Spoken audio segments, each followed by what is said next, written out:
Sir, once again, I'm constrained to focus on our state's issues.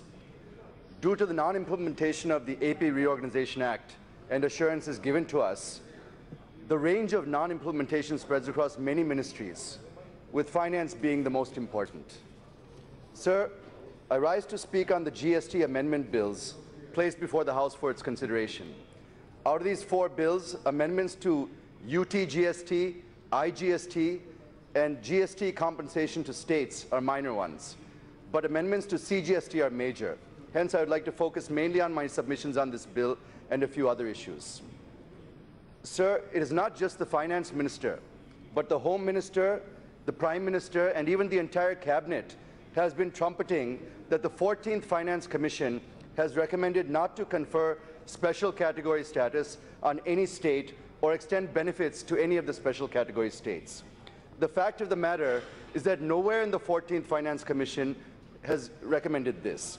I don't want to repeat the details. This has been made amply clear with evidence when I initiated the discussion on the no confidence motion in the first week of this session.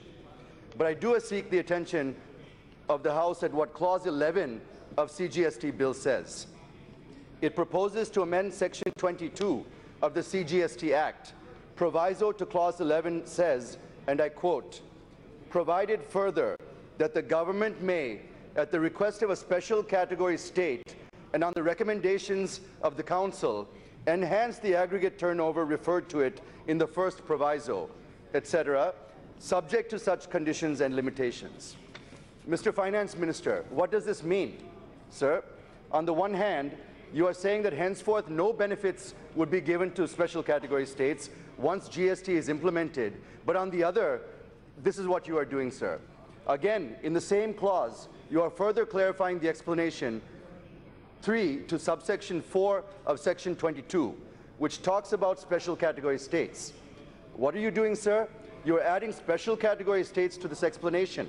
It means you are further categorically explaining how benefits to special category states mentioned in Article 279A 4G are given. Mr. Finance Minister, the people of AP are watching every move. Please don't think that the people of AP are fools and political or legislative illiterates. They'll give a befitting reply in the coming elections. So all I appeal to you is to please include AP also under Article 279A, and as promised by you, that you would extend all benefits given to special category states to AP and support us to the hilt. All we are asking you, sir, give us the same benefits in the same manner that you're giving to all special category states, sir. Sir, it was only this last Monday that the Commerce Minister, in a reply to a question in this very House, had said that Northeast Industrial and Investment Promotion Policy would be extended to the Northeast till 2022. Not only this, the Government of India has extended central assistance measures and incentives to special category states in August 2017, and the new industrial incentive package to the Northeast states in March 2018. When we're asking for the same, you're maneuvering like snowboarders trying to deny this to AP, sir. So please don't cheat the people of AP. All I would say is to please extend the benefits that you have given to special category states in the same manner to AP also, sir.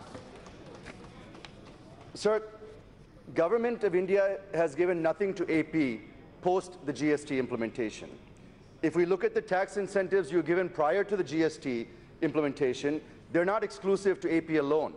It has been given to all the 150 backward districts in the country, sir. Nothing unique has been given to Andhra Pradesh. Secondly, if you look at section 94, 1 and 2, it clearly says that Government of India should give tax incentives to promote industrialization and economic growth. But what you have given is just 15% higher additional depreciation and 15% investment allowance, that too to only 7 backward districts of Andhra Pradesh, which you are giving to all the 150 backward districts in the entire country, sir. There's nothing special for Andhra Pradesh in this. Sir, you've not even extended this to the backward mandals of the remaining 6 districts in Andhra Pradesh, sir. Secondly, you've turned off from what we have asked. We have been asking, on the lines of northeastern states' tax incentives, sir, 30% of the investment in plant and machinery with an upper limit of 5 crores, 3% on working capital credit advance, reimbursement of 100% insurance premium, giving us Government of India's share of CGST and IGST as a refund, the way you're doing for the other special category states, reimbursement of center's share of IT for 5 years, financial support from National Infrastructure Investment Fund. These are the incentives that are being given to all the 11 special category states, and we demand the same incentives for Andhra Pradesh, sir. Sir, as per the notification issued in July 2017, in pursuance of budgetary support of 27,000 crores to the existing 4,324 units in special category states till the sunset period of March 2027, sir. And again, on 21st March 2018, the Ministry of Commerce and Industry approved the Northeast Industrial Development Scheme with a financial outlay of 3,000 crores to northeastern states up to March 2020. The incentives are given for capital investment, to access credit, interest incentive, GST reimbursement, IT reimbursement, transport, employment, and other incentives. What have you done on all of these, Mr. Minister? You have not given a single paisa to Andhra Pradesh, and now you've come up with these amendments. How can we support the bill, sir, when we are not included as part of your assurances? You want us to pass these amendments to support the rest of the country, but you're not supporting Andhra Pradesh, sir. You're not meeting the commitments of the AP Reorganization Act or the assurances given by then Prime Minister Dr. Manmohan Singh. Sir, our state AP is not a non-performing state, sir. It has always been a performing state, and we will be a performing state again. But today, we are in a financial mess, and it's up to the Government of India, who created that mess, and this Parliament to correct that, sir. Sir, AP is the loser due to GST to the tune of 2,600 crores per annum, because from a producing state, it has been reduced to a consuming state. Of course, the Union Government is compensating this, but not totally. Secondly, Government of India compensates only for 5 years, sir. So what will be the fate of my state after 5 years? Because even after the award period of the 14th Finance Commission, AP will be the only major state in the country still with a revenue deficit. Thirdly, how can you justify compensating AP only for the first 5 years when it is reeling under severe financial crunch due to the undemocratic and unscientific bifurcation? So I demand, and I am sure many honourable members support me, as their states are also in a similar position, to increase the period of compensating states from 5 years to 10 years, sir. Okay. Sir, the second part is how AP, sir, just give me a few minutes and I'll wrap up, sir. Second part is how AP is deprived of the GST benefit. Let me explain this, Mr. Minister. There is no doubt, due to the dynamic leadership of our CM Sri Nara Chandrababu Naidu Garu, we have done well under GST. However, our average revenue is only 1,461 crores per month, with a population share in the undivided state of 58%. The average revenue of Telangana is 1,740 crores per month, with 42% of the population of the undivided state. Our revenues could have been higher had the AP Reorganization Act had been drafted in a fair and equitable manner, sir. Sir, the Reorganization Act says that areas of revenue go to the state where the dealers have been registered, as on the date of the bifurcation, and most of the dealers were obviously registered in Hyderabad, and refunds burden to be shared by the successor states in the ratio of population. By this intentionally created anomaly, we have lost a minimum of 3,000 crores, sir.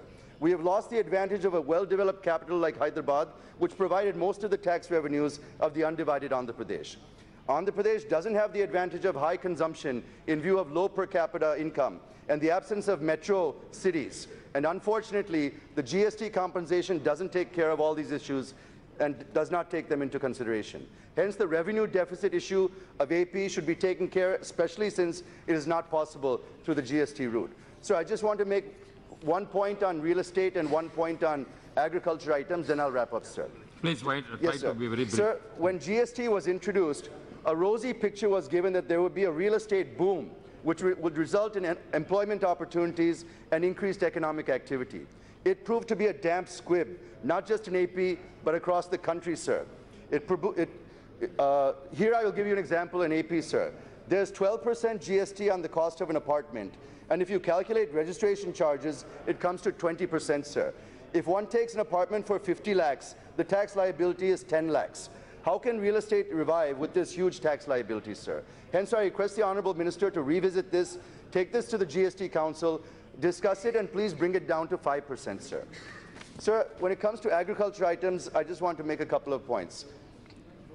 The Act says that agriculture items are removed from the purview of GST, but there are some commodities which are agriculture, but the GST Council, for the reasons best known to it, is not considering them as agriculture, sir. Let me give a few examples. Sir, 5% GST is imposed on red chilies, where 0% is on green chilies.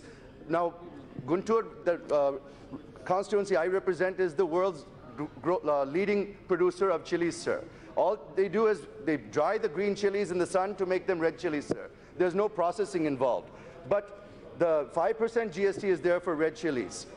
And earlier there was no sales tax or VAT on red chilies, sir. So please remove this anomaly by removing the tax on red chilies.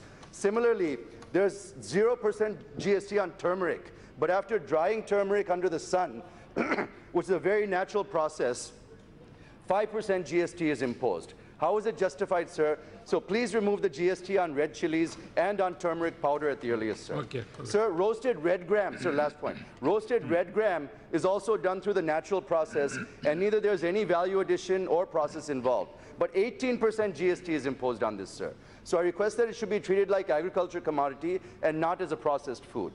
Right. I have no hesitation to say that it is irony that de-stemming is also considered a value addition under GST, sir. It's ridiculous that by removing the stem from any vegetable, that becomes value addition and gets taxed as GST, sir. So I request the FM to look into these and remove GST on chilies, turmeric, and other non-processed, naturally processed. Right.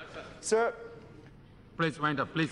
These words, I request the Minister to take these important issues before the GST Council and they're addressed positively without any further delay. Thank you very much, sir. Thank you.